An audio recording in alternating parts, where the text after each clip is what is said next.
Hey, welcome to the Social 333 podcast. I'm your host, Chris Bentley. Today I have Bayle Francis. Bayle, thanks for coming by. Oh my gosh, happy to be here. Awesome. So tell everybody about yourself and a little bit about your journey.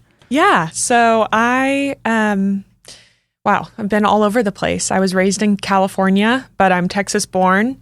So I'm kind of West Coast girl, but Texas heart. Went to Texas A&M, gig 'em, and then wanted to get into healthcare administration right out of school, but that kind of switched pretty quickly. I realized I wanted to do something bigger, and I wasn't really sure what. So I just started looking for new opportunities. And it was a God thing, I always say, because a guy on LinkedIn reached out to me. He was an Aggie. You know, if you're an Aggie, you know the network is pretty crazy.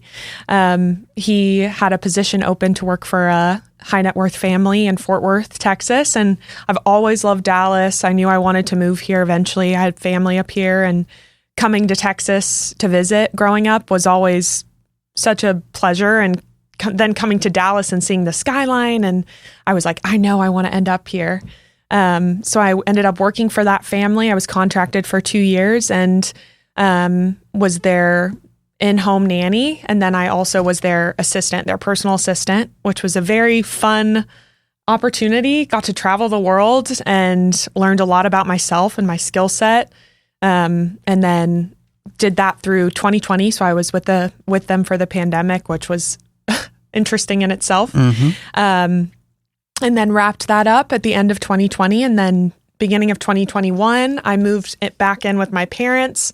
They were missing me because I was working all the time. And so took a break. And then I was like, wow, I'm pretty good at this executive assistant gig, and started applying for new jobs. I was between MMA, Marsh McLennan here in Dallas, and a law firm out of New York. So very vastly different.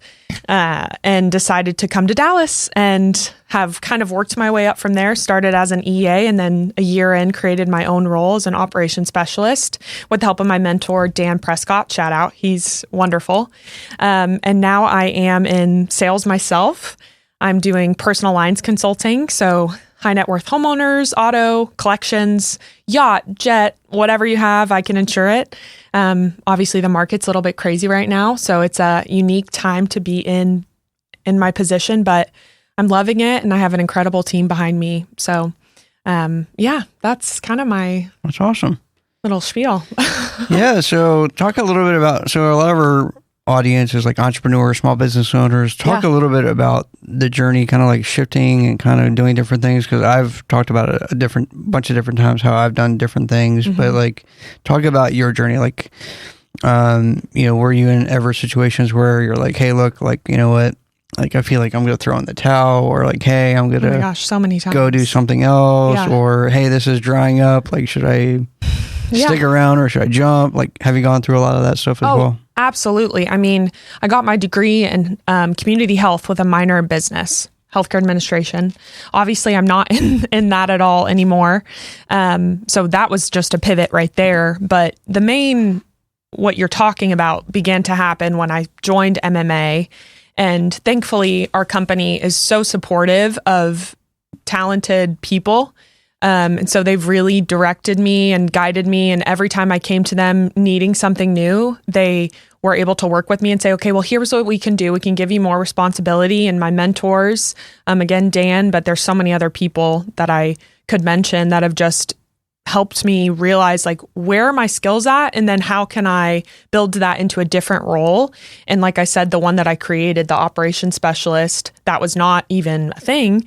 And then moving into sales was more of like I was shoved in the back. Like, they were like, you should really be doing this. I didn't think that I wanted to do it, but I'm so glad that I took the leap. And I'm not even I'm very risk averse. But for this role, I just knew that it was worth a shot. And I knew I had the leadership team behind me saying, if this doesn't work out, we're going to work with you. We want you to be with us. But it is challenging. I mean, you think you want to do one thing, and I also am a very type A person. I like to know what's going to happen. I like to have a plan, but that's not how it happens 99% of the time for most people. And all of the incredible professionals that I've had the pleasure of getting to know since I've joined Marsh and have been in Dallas, and they all have started in different areas and they all have done different things. And so I think what I always tell younger professionals is just trust your process, trust the path that you're on, be open to new opportunities because you never know where they're going to take you. You never know where that one coffee meeting could take you. So yeah, I hope that answers your question. Yeah, absolutely. Talk a little bit about like yachts and stuff like that, because now you like kind of piqued my interest. So like, how does that work? So like, you work with a lot of people with obviously high net worth, but like somebody buys a Lamborghini speedboat, and now they're gonna. So when you have assets like that are really high in value, you need to make sure that they're protected properly. A lot of people see that yacht and they're like, ooh, I want it. But then they're not thinking about the insurance that they need to make sure that it's maintained should the worst happen. Obviously, insurance is not something people want to talk about. It's not something people like. Right. So I try and bring a fun aspect to it. I try to bring protection to my clients. So essentially, where I come in is I just try and get in the door with as many people as possible. People always say, what's your ideal client? Who should I introduce you to? Anyone. The answer is anyone, because one person may not be the perfect fit for me as a client, but they may know someone that is the perfect fit for me. And so that has been where I've had the most success, because these people that have yachts and they have planes and jets, they're just not thinking about insurance, and State Farm isn't always the answer. I love, no shade on State Farm. They know what they're doing, but sometimes you just need a little bit more expertise to make sure that you're covered properly. How does that work? Like if I were to go buy a jet or a yacht or something like that, do I just give you a call and like say, hey, like this is what I bought? Yep, exactly. Okay. I get all the details. I approach my markets, and Marsh has specialties in aircraft. They have specialties in marine. So I would probably loop in one of them, because I can't be an expert in everything. Unfortunately, I'm working on it. But I would loop in one of them to make sure that we have all of our bases covered. And then typically I would bring back a proposal to said prospect and just go over all the details and figure out what is best for them. And then we would proceed from there and hopefully have a new client. What does that run? Depends. Right now, the market is pretty crazy. Yachts range drastically. It just depends on the size and where it's located. That's a huge one. Florida is really tough to write in general right now. Anywhere coastal. Even with homes, yeah. Oh, homes are even worse. Yeah. So do you have any like crazy stories? Like I'm sure you do something like something happened, like a huge tidal wave. I mean, it's a lot less of that than you think. Really? And it's on the liability side. So I'll give you an example. We have a client. They had a lifelong housekeeper of almost 30 years, like family. And she was dusting one of the windows on the stairwell and fell and hurt her back. She was no longer able to work. The family, of course, were horrified. They wanted to do whatever they could, but she still wasn't able to work. Her kids then came back to the family and sued them because she wasn't able to work. They said now she can't make money. Ended up being a $6 million lawsuit.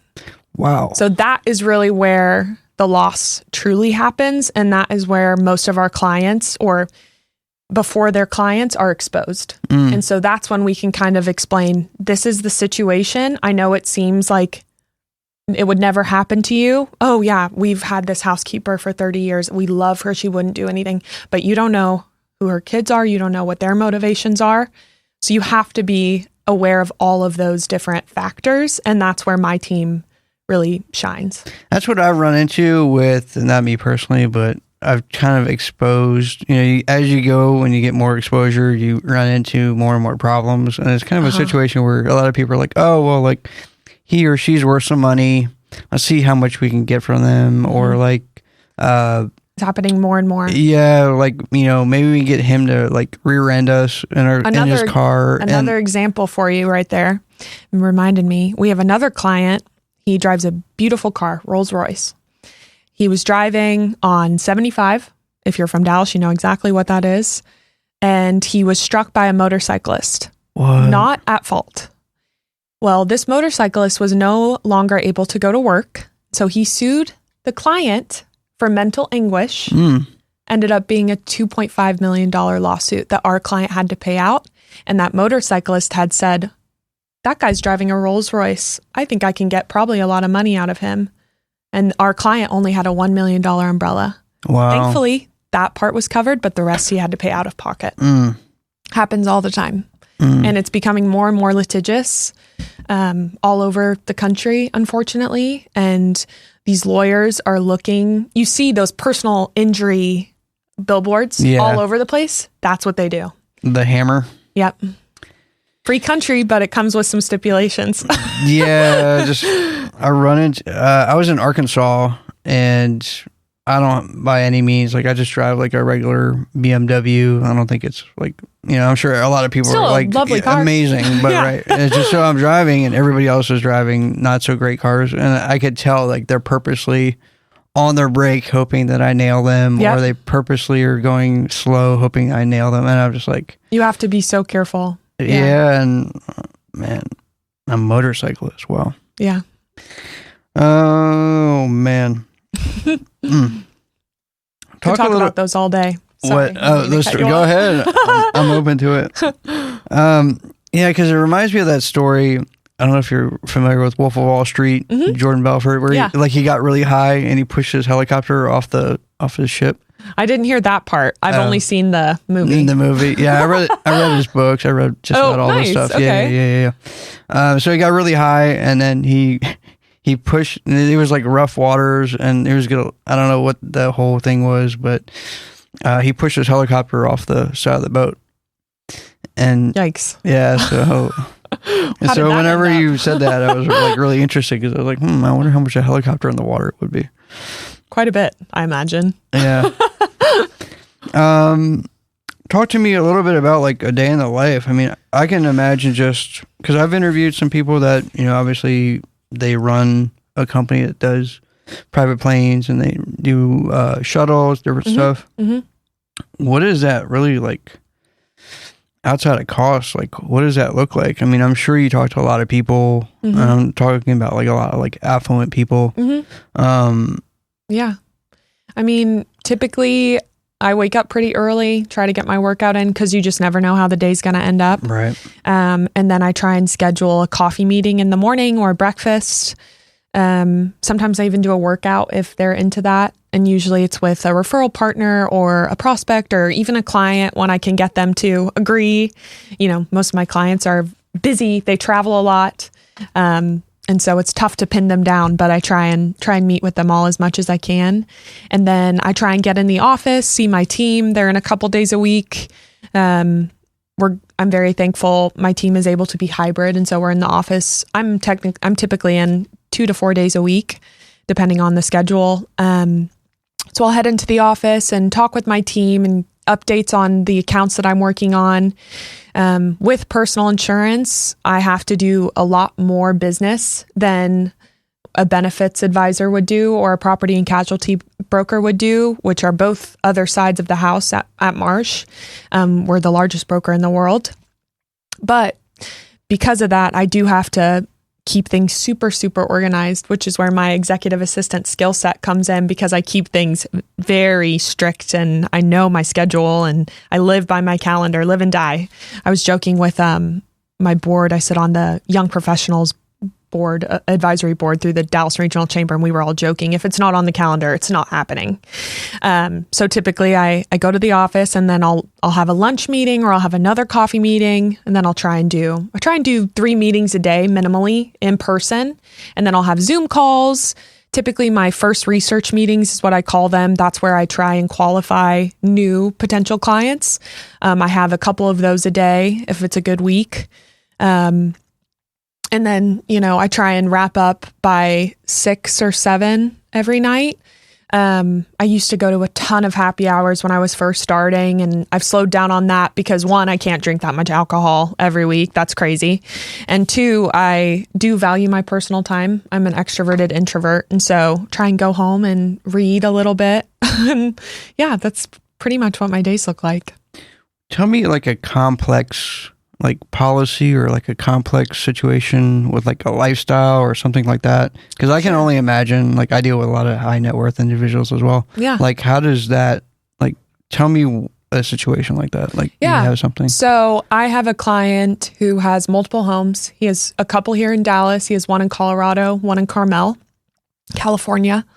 So typically when I onboard them, that's when it's a lot up front. And I try and let my clients know, I know I'm asking for a ton of information right now. I know it's overwhelming, but once we have the information, we will be set. The more you can give me, the more detailed I can be, because we don't know what we don't know. So we typically go over every single asset they have, any land they have.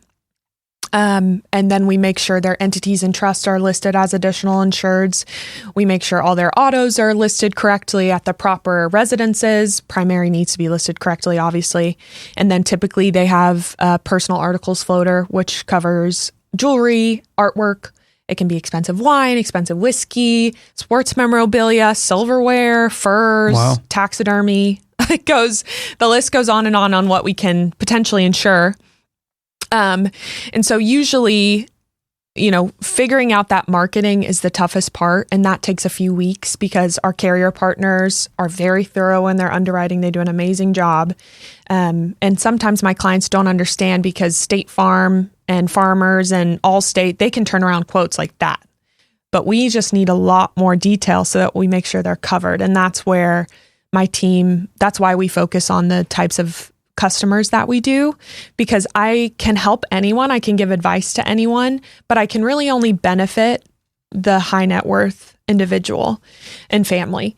So typically once they're onboarded, I try and meet with them in person, get to know them just as a person, as a family. That's really why I chose to do what I do, because I care about people and I truly love people.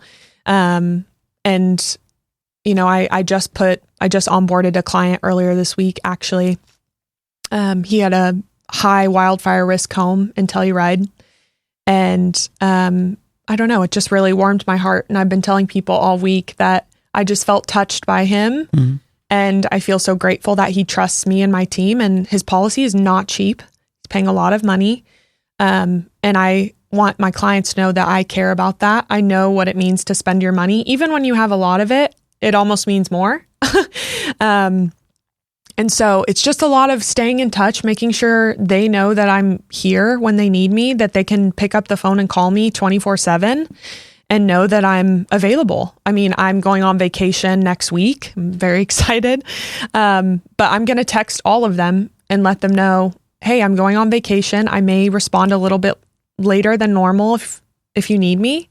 So just having that communication open, because they are busy and they need to be able to call me and say, hey, I need a copy of my auto ID card right now. Or, hey, I just got in an accident. That happened last week with a client of mine. And I want them to be able to call me and my team.